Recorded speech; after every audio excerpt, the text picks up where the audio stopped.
சோனிஸ் கறி கார்னர். நாம் இன்னைக்கு பார்க்க போகிற recipe ragi banana milk shake. தேவையான பொருட்களை பார்த்துடலாமா? ராகி மாவு வந்து 1 டேபிள் ஸ்பூன் எடுத்திருக்கேன். டேட்ஸ் சிரப்பும் எடுத்துக்கலாம். நான் இன்றைக்கி வந்து தேன் எடுத்திருக்கேன் 1 டேபிள் ஸ்பூன் அளவு.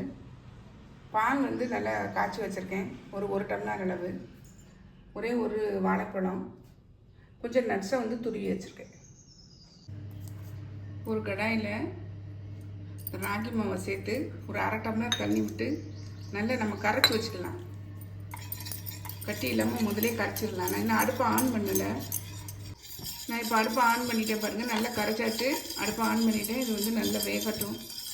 வெந்தவுடனே கலர் திக்காகும். நல்லா வந்து தண்ணியை நனைச்சிட்டு கை வச்சு பார்த்தோம்னா ஒட்டாமல் வரும். அதுதான் பதம். நல்லா வெந்துருச்சு பாருங்கள். இப்போ இதில் வந்து தண்ணியில் வந்து கையை நனைச்சிட்டு தொட்டோம்னா கையில் ஒட்டாது. இதுதான் வந்து பதம். நம்ம இப்போ இதை அடுப்பை ஆஃப் பண்ணிவிட்டு இதை ஆற விட்டுறலாம். மிக்ஸி ஜார் எடுத்துருக்கேன். இதில் கொஞ்சம் நட்ஸு, இந்த வாழைப்பழத்தையும் இதில் இருந்து சேர்த்துட்றேன். டேட்ஸ் இருந்தால் டேட்ஸு சேர்த்துக்கோங்க. இல்லைன்னா தேன் இல்லை டேட்ஸ் சிரப்பு எதனாலும் நீங்கள் சேர்த்துக்கலாம். இதை ஒரு ஓட்டிட்டு வந்து காமிக்கிறேன் உங்களுக்கு. அரைச்சிடே பாருங்கள். இப்போ நம்ம வந்து வேக வச்ச ராகி மாவை இதில் சேர்த்துக்கலாம். மொத்தமாக இதிலேருந்து எடுத்துட்டு இதில் சேர்த்துக்கலாம்.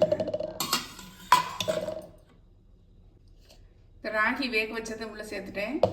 இப்போ இதில் காய்ச்சி ஆற வச்ச பால் ஒரு அரை டம்ளர் சேர்த்துருக்கேன். இப்போ நல்லா மிக்ஸ் பண்ணிவிட்டு அரைச்சிட்டு வந்து காட்டுறேன். அவ்வளோதாங்க, சூப்பராக அரைச்சிட்டு வந்துட்டேங்க. இப்போ சர்வ் பண்ணிடலாம். இந்த நட்ஸை உள்ளே போட்டுக்கலாம். இதை அப்படியே ஊற்றிடலாம் உள்ள. இன்னும் கொஞ்சம் நட்ஸை தூவலாம். அவ்வளோதாங்க, நம்மளுடைய ராகி பனானா மில்க் ஷேக் பாருங்கள், சூப்பராக ரெடி ஆயிடுச்சு. செம்ம டேஸ்டியாக இருக்குங்க. இந்த வாழைப்பழம் ஸ்மெல்லு சில பேருக்கு பிடிக்காது. நான் இது சேர்த்துருக்கேன், ஏலக்காய் பொடி. நீங்களும் வேணாலும் சேர்த்துக்கோங்க. அது மாதிரி உங்களுக்கு வேறு எந்த நட்ஸ் வேணாலும் யூஸ் பண்ணிக்கலாம். பேரிச்சம்பழம் இல்லை வேறு எதுவும் ஃப்ரூட்ஸ் சேர்க்கறதா இருந்தாலும் நீங்கள் சேர்த்துக்கலாம். ட்ரை பண்ணி பாருங்கள். ட்ரை பண்ணி பார்த்தா கமெண்ட்டில் சொல்லுங்கள். லைக் பண்ணுங்கள், ஷேர் பண்ணுங்கள், சப்ஸ்கிரைப் பண்ணுங்கள். பக்கத்தில் உள்ள பெல் ஐக்கானை கிளிக் பண்ணுங்கள். நாளைக்கு வேறு ரெசிபியில் உங்களுக்கு சந்திக்கிறேன். பை. தேங்க்யூ.